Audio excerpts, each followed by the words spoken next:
नमस्कार। ओम श्री गणेशाय नमः। जय संतोषी माँ, जय श्री राधा कृष्ण महाराज। कन्हैया की बड़ी कृपा, मैया की बड़ी कृपा मेरे ऊपर कि मैं गीता पढ़ पा रही हूँ, तो प्रभु का बहुत बहुत धन्यवाद।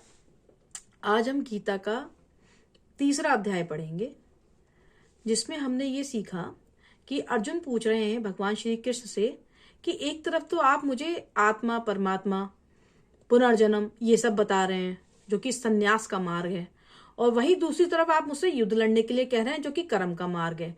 तो मैं कर्म के मार्ग को चुनूं कि ज्ञान के मार्ग को चुनूं? तो भगवान कहते हैं कि मैंने संसार में 2 ही योग दिए हैं, एक ज्ञान योग, एक कर्म योग।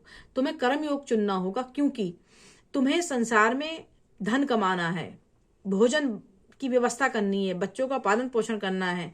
तो जब तक तुम्हारा जीवन, जब तुमने जन्म लिया तब से लेकर मृत्यु तक का सफर पूरा नहीं होता, तब तक तुम्हें कर्म करना ही होगा। तो तुम्हें कर्म का मार्ग ही चुनना होगा। लेकिन जो एक इंपॉर्टेंट बात है, जो प्रभु कहते हैं, भगवान श्री कृष्ण कहते हैं कि आप जब कर्म करें तो ये मानकर करें कि वो कर्म जो आप कर रहे हैं वो आपसे मैं करा रहा हूं, मैं करता हूं, मैं करा रहा हूं आपसे वो कर्म। तो अगर आप ये मान के करेंगे कि कर्म मैं आपसे करा रहा हूं, तो आपके सारे सुख दुख परेशानी सबकी जिम्मेदारी मेरी होगी।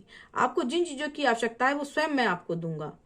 दूसरी बात जो प्रभु ने कहा कि अगर आप कर्म ये मान के करेंगे कि ये कर्म आपसे मैं करा रहा हूं, मैं करा रहा हूं आपसे ये कर्म, तो इससे आपको 2 अच्छे प्रभाव देखने को मिलेंगे। पहला कि कर्म के परिणाम की जो टेंशन रहती है, जब हम कोई कर्म करते हैं तो उसके रिजल्ट आने की, उसके परिणाम के आने की जो हमें टेंशन रहती है, कैसा परिणाम आएगा, तो उस टेंशन से बच जाएंगे। क्योंकि आप ये मान के कर्म कर रहे हैं कि ये कर्म आपसे प्रभु करा रहे हैं, आप नहीं कर रहे, आप नहीं कर रहे, तो इससे आपको कर्म के परिणाम की टेंशन नहीं होगी।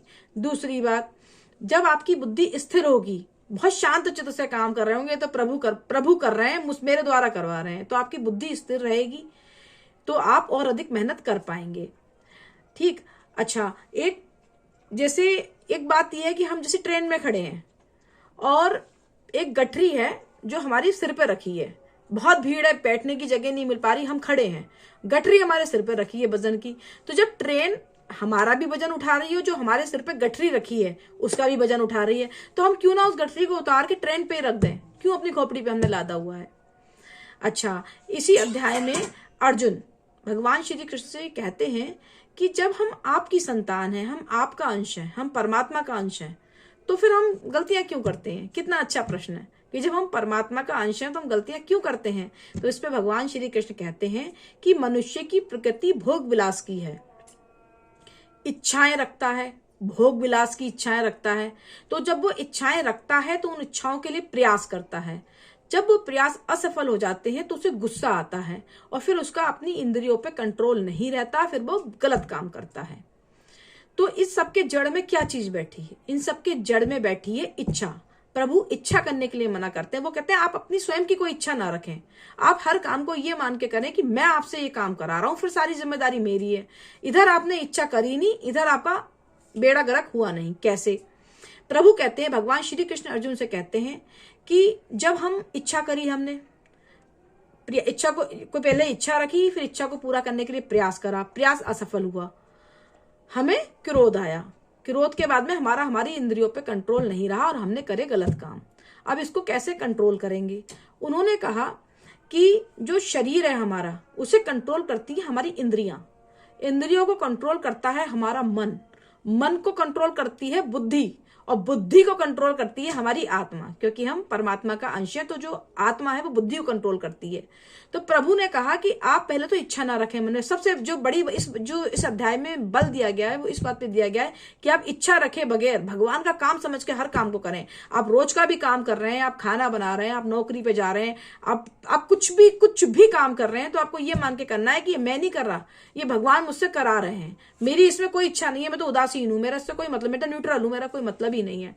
तो प्रभु ने कहा कि आपकी जो ये क्रम चला आ रहा है कि शरीर आपसे फिर गलत काम कराता है, शरीर का कंट्रोल, शरीर पे इंद्रियां भारी है, इंद्रियों पे मन भारी है, मन पे बुद्धि भारी है, बुद्धि पे आत्मा भारी है, और आत्मा परमात्मा का अंश है। तो आप अपने आप को एक साधारण मनुष्य ना मान के उस परमात्मा का अंश माने। तो अगर आप अपने आप को परमात्मा का अंश मानेंगे, अपने आप को आत्मा मानेंगे, तो आत्मा का कंट्रोल होगा बुद्धि पे, बुद्धि को सुनना पड़ेगा उसकी बात। बुद्धि का कंट्रोल होगा फिर मन पे। बुद्धि क्योंकि मन से ऊपर होती है तो मन को सुनना पड़ेगा। मन का कंट्रोल होगा इंद्रियों पे, मन इंद्रियों को वश में करेगा, फिर इंद्रियों की बात हमारे शरीर को सुननी पड़ेगी। तो जो इस सारे अध्याय का एक जो निचोड़ निकल के आता है, जो मैंने पूरा अध्याय पढ़ा समझा, यही निकल के आया कि आप कोई इच्छा रखे बगैर काम करें। इच्छा रखने पे ही सारा मामला गड़बड़ हो जाता है। तो ये जो तीसरा अध्याय था यही था गीता का, और इसके बाद हम गीता के चौथे अध्याय पे चर्चा करेंगे। तब तक के लिए ओम श्री गणेशाय नमः। जय संतोषी माँ, जय श्री राधा कृष्ण महाराज।